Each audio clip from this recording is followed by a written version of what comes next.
It is represented by omega.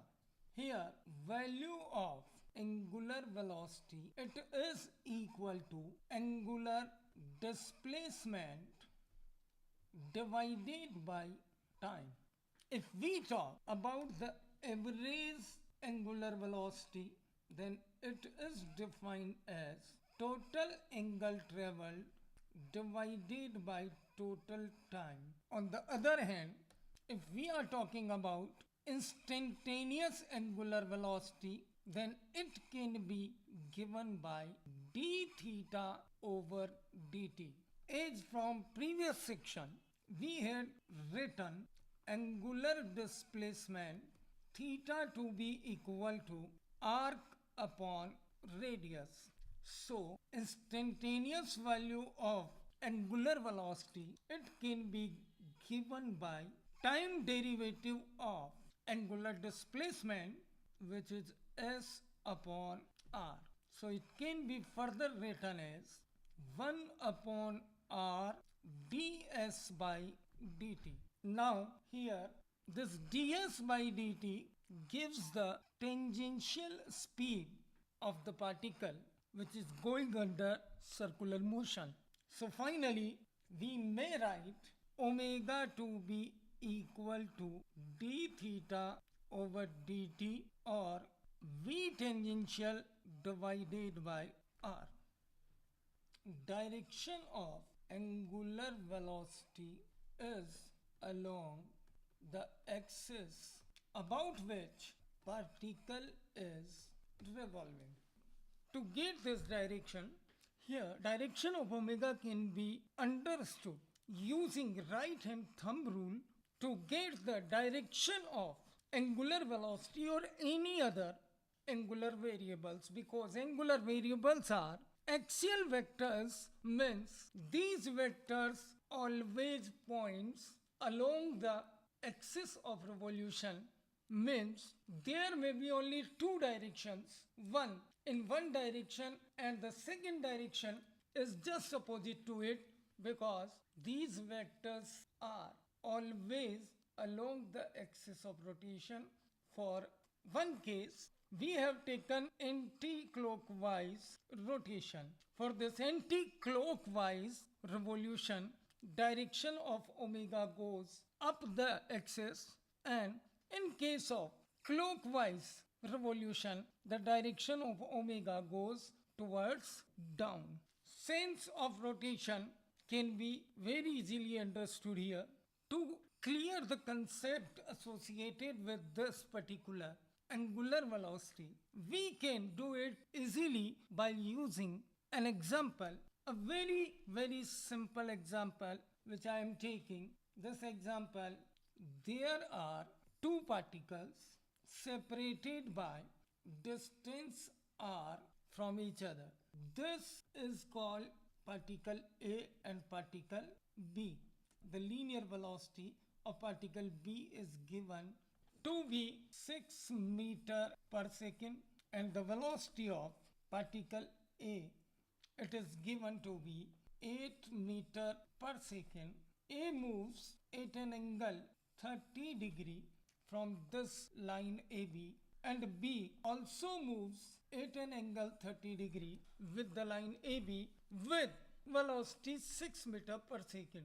Here value of distance between A and B is given to be 10 meter. Now we have been asked angular velocity of A with respect to B. Now you can see it in quite a different manner, because I have to solve for angular velocity of A, but it is relative to B. As we know, velocity of A with respect to B can be written as velocity of A minus velocity of B.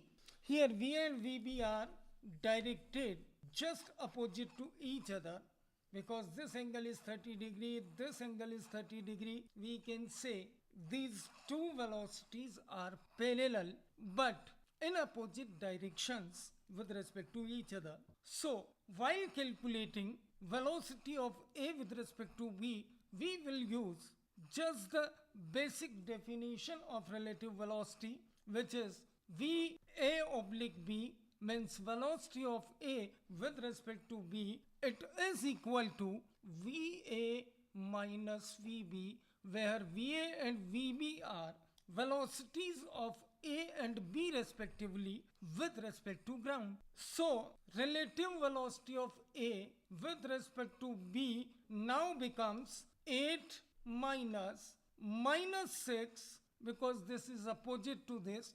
We got velocity of A relative to B 14 meter per second.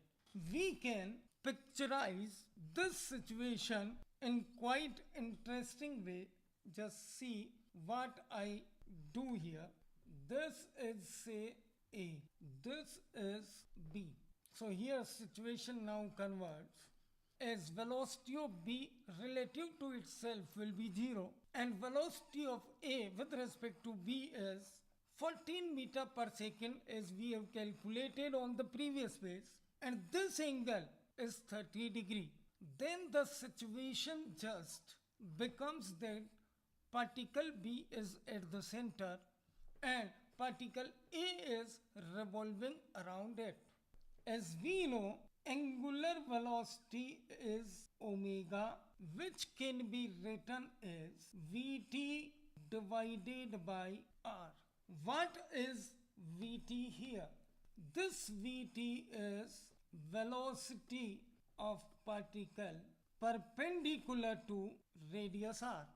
So here, if we use this Vt, we can easily say, so component of this velocity VAB, which is 14 meter per second, if we resolve it in two mutually perpendicular directions, one perpendicular to the radius and other along the radius, we got 7 under root 3 and the other component is 7 meter per second. Here, this is the velocity which we have to use in our further calculations, because this is the component which can be treated as Vt under the given condition. So, omega is equal to Vt by R, or omega can be written as 7 upon 10 means 0.7 radian per second. The main conclusion of this entire part is to clarify the Vt.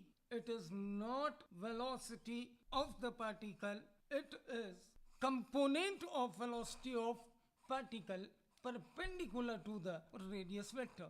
So remember, this is an important relation which you have to use in various conditions.